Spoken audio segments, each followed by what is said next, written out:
I came in July 59. We came to Australia because my husband Rushi was posted here by his company, New India Insurance Company, on a 4-year term. So I packed my skirts and my blouses, packed all my wedding saris because I wasn't going to leave them behind. What else did I pack? Of course, I packed utensils because my mother-in-law thought I wouldn't be able to cook without Indian utensils. Indian food had to be cooked in Indian utensils. So I had to bring Indian utensils with me. If you can't make ram chapatis, your mother-in-law will not disown you completely. It's true. You know, the first thing when a girl goes to be interviewed by her in-laws, they ask the girl's mother, can your daughter make round rotis? I failed that test. I couldn't make rotis.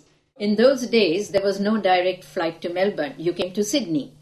And then from Sydney, you changed flights and you flew to Melbourne.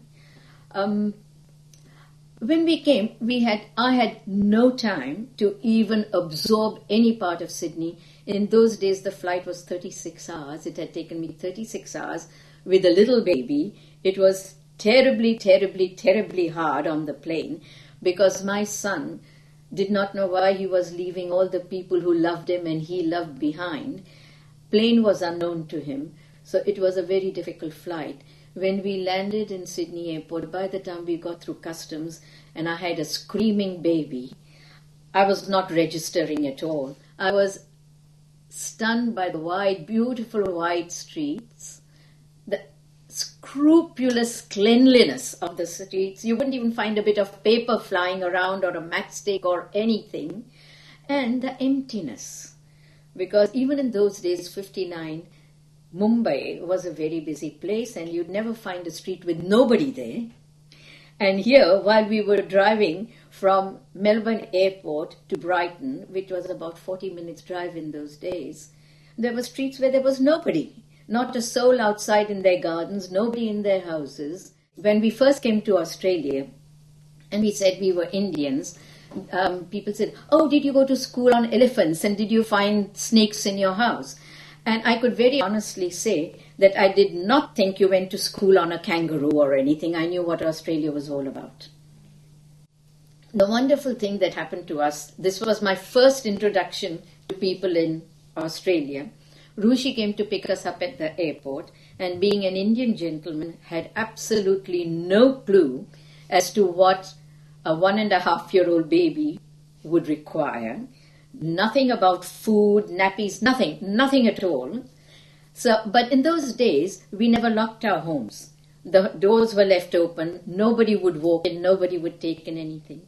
When we came back from the airport and went into the kitchen, there was a welcome home note.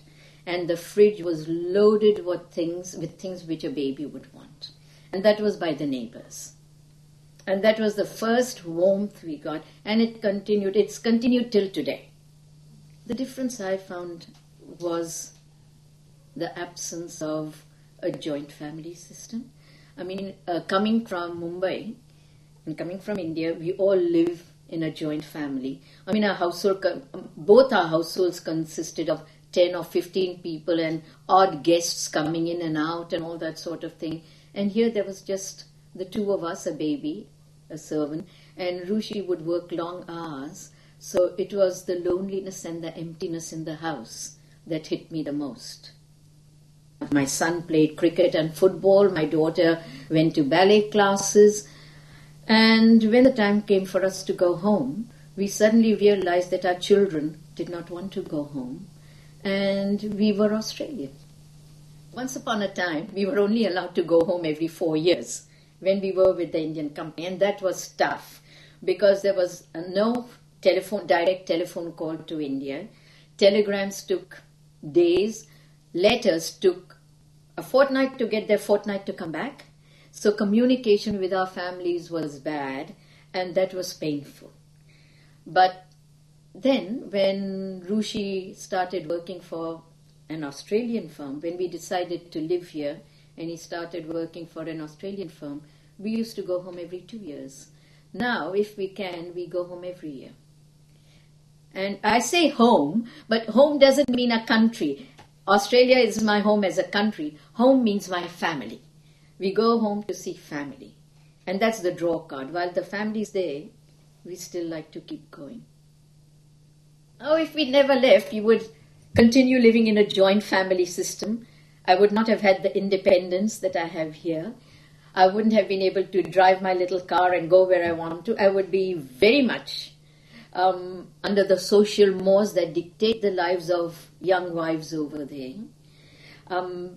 Maybe I wouldn't have even the independence of thought or a say in the complete say in the way my children were being brought up, because mother-in-law, father-in-law, everybody who lived under the same roof would have something to say about the matter, because my duties would have been different. My duties as a daughter-in-law in India would have demanded a lot of other things, and I wouldn't have had the freedom to pursue all these things that I love doing.